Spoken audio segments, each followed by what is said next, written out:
तुमच्या मनातील सर्व इच्छा पूर्ण होत, सर्वांना सुख समृद्धी ऐश्वर्य शांती आरोग्य लाभो, हीच गणपती बाप्पांच्या चरणी प्रार्थना. संकष्ट म्हणजे संकटांना दूर करणारी किंवा संकटावर विजय मिळवून देणारी. संकटाचा पराभव करणाऱ्या चतुर्थीला संकष्टी असे म्हणतात. जर आपल्याला कोणत्याही प्रकारचे दुःख असेल तर गणपती बाप्पांची उपासना केल्याने दुःख संपून सुख येते. आपल्या मनातील सर्व इच्छा गणपती बाप्पा नक्कीच पूर्ण करतात. फक्त आपल्या मनामध्ये एवढी श्रद्धा हवी, विश्वास हवा. अशा विशेष दिवशी आपण जर काही उपाय केले तर त्याचा परिणाम खूप चांगला पाहायला भेटतो. आजच्या व्हिडिओमध्ये मी तुम्हाला एक उपाय सांगणार आहे. तो उपाय आईने मुलांसाठी करायचा आहे.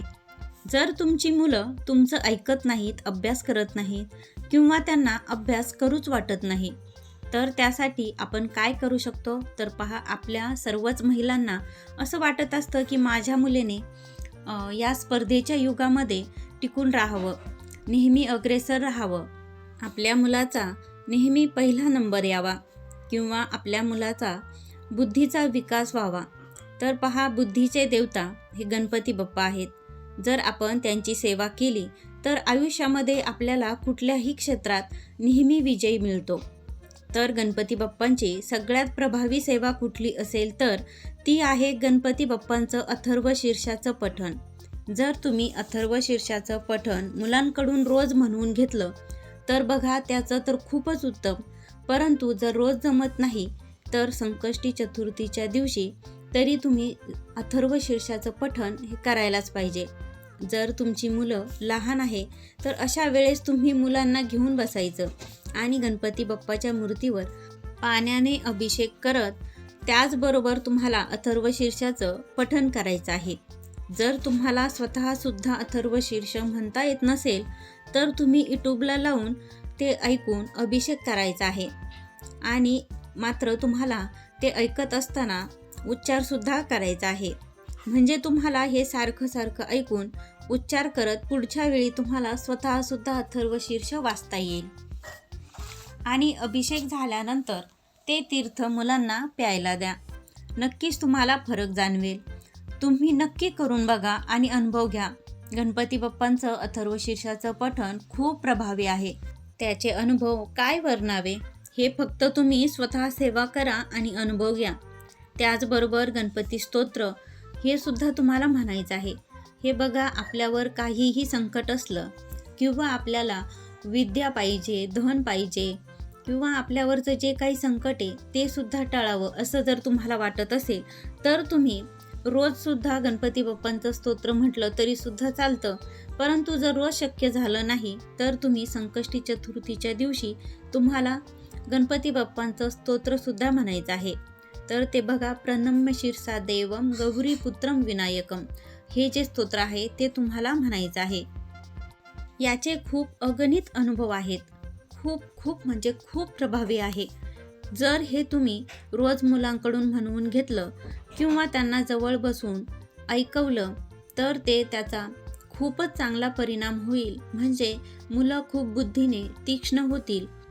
मुलांना प्रत्येक क्षेत्रामध्ये यश भेटेल. त्यानंतर बघा, तुम्ही संकष्टी चतुर्थीला 21 मोदक करायचे आहेत. आणि जर मोदक करणं शक्य झालं नाही तर तुम्ही गूळ घ्यायचा आणि त्याचे 21 तुकडे छोटे छोटे करून घ्यायचे.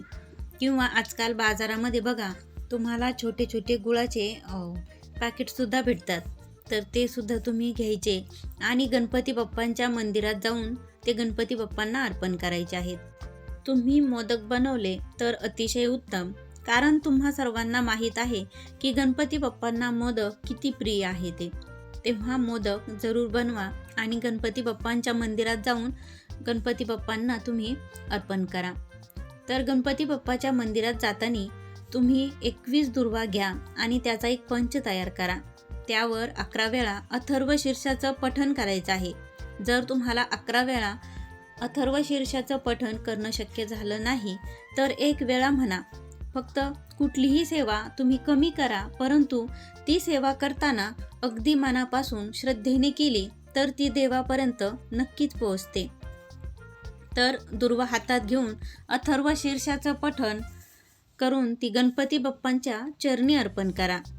आणि समोरचा भाग म्हणजे हे बघा, दुर्वा अर्पण करताना देठाचा भाग हा गणपती बाप्पांकडे करायचा आणि समोरचा भाग हा आपल्याकडे करायचा असतो.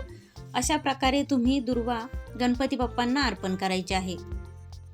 गणपती बाप्पांना तुम्ही मोदक आणि 21 दुर्वाचा पंच असा तुम्ही जर अथर्व शीर्ष म्हणून अर्पण केला तर तुमच्या मनातील सर्व कितीही कठीण इच्छा असू द्या ती सुद्धा तुमची पूर्ण होणार. म्हणजे जॉबबद्दल असू द्या, म्हणजे तुमचा जॉब चांगला नाही आहे किंवा जॉब नाही आहे तर तो सुद्धा तुम्हाला चांगला लागेल. किंवा लग्न जमत नाही आहे परंतु स्थळं येतात परंतु तुम्हाला ते स्थळं असे म्हणजे तुमच्या मनासारखे येत नाहीत, तर अशा वेळेस तुम्ही हा उपाय नक्की करून बघा. तर बघा, तुमची कितीही कठीण इच्छा असू द्या ती गणपती बाप्पा नक्कीच पूर्ण करतील आणि तुम्हाला जी लग्नासाठी स्थळं सुद्धा येतील ती सुद्धा योग्य ठिकाणची आणि योग्य अशी येतील. त्यानंतर गणपती बाप्पांचा जप तुम्ही एक तरी माळ जरूर करायचा आहे. त्यामध्ये तुम्ही ओम गण गणपते नमः या मंत्राचा जप करा. ह्या मंत्राचा जप तुम्ही चतुर्थीच्या दिवशी तरी करायचा आहे. हा मंत्र खूप प्रभावी आहे, तेव्हा एक माळ तरी तुम्ही या दिवशी गणपती बाप्पांचा जप करायचा आहे. तर असं केल्याने तुमच्या मनातील सर्व इच्छा गणपती बाप्पा नक्कीच पूर्ण करतील. तुमचे कितीही कठीण अडकलेली कामे असेल तर ते सुद्धा मार्गी लागतील आणि जीवनातील दुःख संपून सुख तुमच्या पदरी पडणार आहे. त्यानंतरचा उपाय हा सर्वात प्रभावी आहे. हा उपाय तुम्ही दर चतुर्थीला केला तरी सुद्धा चालेल. हा उपाय कशासाठी आहे पहा, तुम्ही जर खूप दुःखात असाल किंवा तुमचे मुलं कुठेतरी बाहेर आहेत आणि त्यांना खूप ट्रॅव्हलिंगचं काम आहे किंवा तुमचे मिस्टर यांना खूप धोक्याचं काम आहे, तेव्हा बघा तुम्हाला खूप काळजी लागून राहते. तुमच्या मनात खूप निगेटिव्ह विचार येत असतात. अशा वेळेस हा उपाय करायचा आहे. तर गणपती बाप्पांची पूजा झाल्यानंतर गणपती बाप्पांसमोर एक खोबऱ्याची वाटी घ्या. त्यात थोडा भीमसेनी कापूर घ्यायचा आहे. इथे फक्त तुम्हाला भीमसेनीच कापूर घ्यायचा आहे. भीमसेनी कापुराच्या तुम्हाला 2 वड्या घ्यायच्या आहेत आणि त्या खोबऱ्याच्या वाटीत ठेवून त्या आपल्याला जाळायच्या आहेत. तो कापूर जळत असताना तुम्हाला एक मंत्र म्हणायचा आहे. ओम श्री विघ्नेश्वराय नमः या मंत्राचा जप करायचा आहे आणि संपूर्ण कापूर जळून झाला तर ते खोबरं आपल्याला निर्माल्यात टाकायचं आहे. म्हणजे यासाठी मी सांगते की हे खोबरं इथे तिथे कुठेच फेकायचं नाही. गणपती बाप्पांना पूर्णपणे शरण जाऊन आपल्याला हा मंत्र म्हणायचा आहे जो मी तुम्हाला सांगितला. आणि हा उपाय झाल्यानंतर हे जे खोबरं आहे ते जिथे आपण म्हणजे बघा, पूर्ण देवाचं जिथं निर्माल्य असतं, आपण जी रोजची पण देवपूजा करतो ती जे फुलं असतात जे आपण निर्माल्यात टाकतो, तर अशा ठिकाणी हे खोबरं तुम्हाला टाकायचं आहे. किंवा तुम्हाला बघा शक्य झालंच आपल्याला पर्यावरणाची सुद्धा काळजी घ्यायची असते. हा उपाय झाल्यानंतर वाहत्या पाण्यामध्ये सोडा, पण शक्य झालं तर तुम्ही हे निर्माल्यातच टाका. हा उपाय अतिशय प्रभावी आहे, नक्की करून बघा. चतुर्थीचा दिवस अजिबात चुकवू नका. या दिवशी नक्की तुम्ही गणपती बाप्पांची सेवा करा. तर आजच्या व्हिडिओमध्ये इतकंच. व्हिडिओ आवडला तर लाईक करा. तुमचे काही प्रश्न असतील तर ते मला कमेंटद्वारे नक्की विचारा. आणि चॅनलवर जर नवीन असाल तर चॅनलला जरूर सबस्क्राईब करा. भेटूया अशाच एका नवीन माहितीबरोबर. तोपर्यंत श्री स्वामी समर्थ.